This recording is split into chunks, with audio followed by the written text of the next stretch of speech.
নমস্কাৰ। আজি আপোনালোকৰ আগত আন কেইটামান গুৰুত্বপূৰ্ণ প্ৰশ্নৰ দ্বাৰা মোৰ ভিডিঅ'টো আৰম্ভ কৰিবলৈ লৈছোঁ। আশা কৰোঁ আপোনালোকে মোৰ ভিডিঅ'টো ভাল পালে লাইক, ছাবস্ক্ৰাইব আৰু শ্বেয়াৰ কৰিব।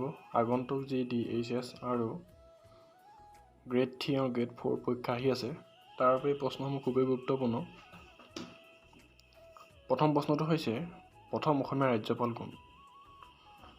উত্তৰটো হৈছে বিষ্ণুৰাম মেধি আৰু তেওঁ মাদ্ৰাজত হৈছিলে 1957 চনত। 2 নম্বৰতে, অসমৰ প্ৰথম মহিলা চিকিৎসকৰ সন্মান কোনে লাভ কৰিছিল?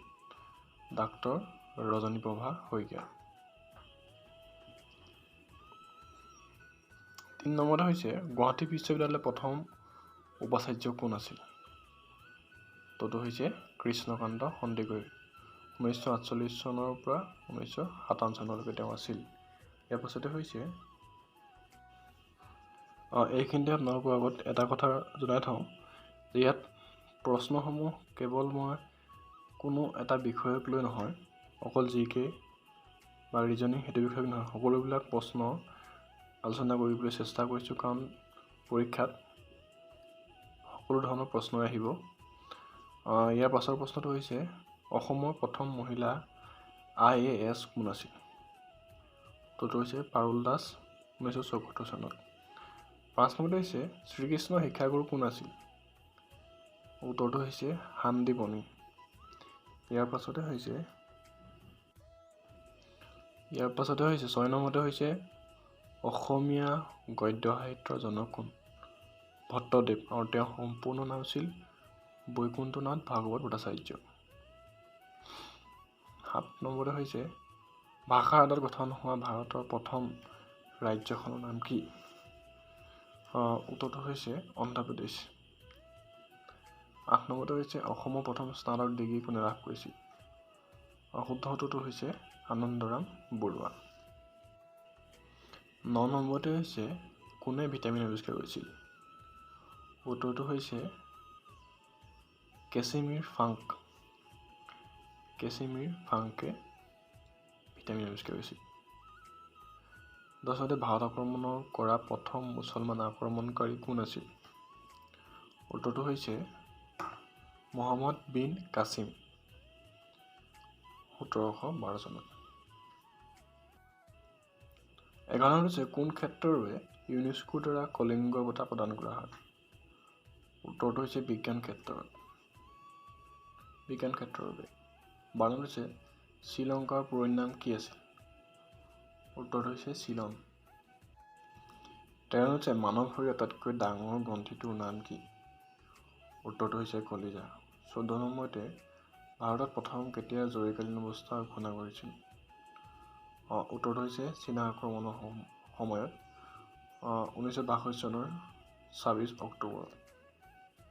তাৰ পাছতো জৰুৰীকালীন অৱস্থা ঘোষণা কৰা হৈছিল।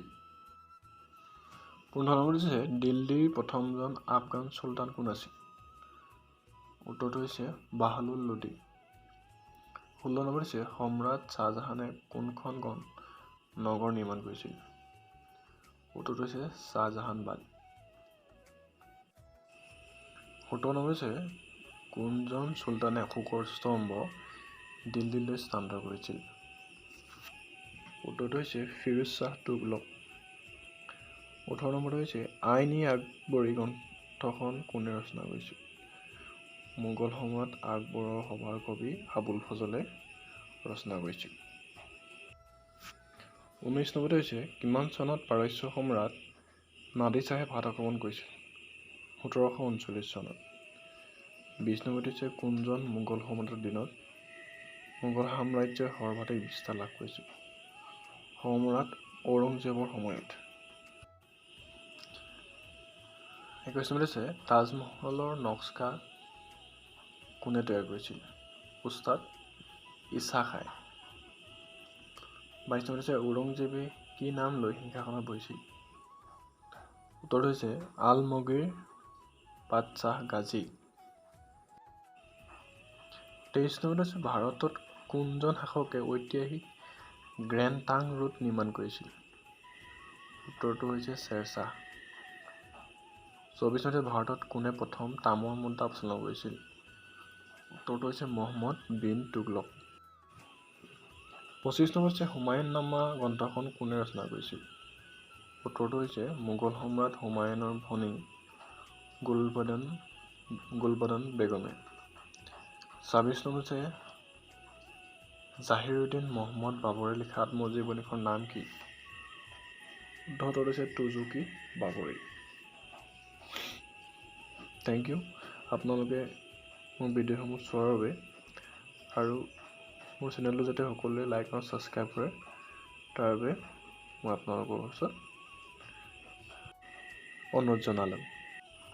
আগন্তুক পৰীক্ষাত এই প্ৰশ্নসমূহ প্ৰায় আহিব বুলি মই আশা কৰোঁ, আৰু আপোনালোকেও যাতে এই প্ৰশ্নসমূহ অতি সুন্দৰভাৱে মনত ৰাখে তাৰ বাবে মই কামনা কৰিলোঁ। ধন্যবাদ।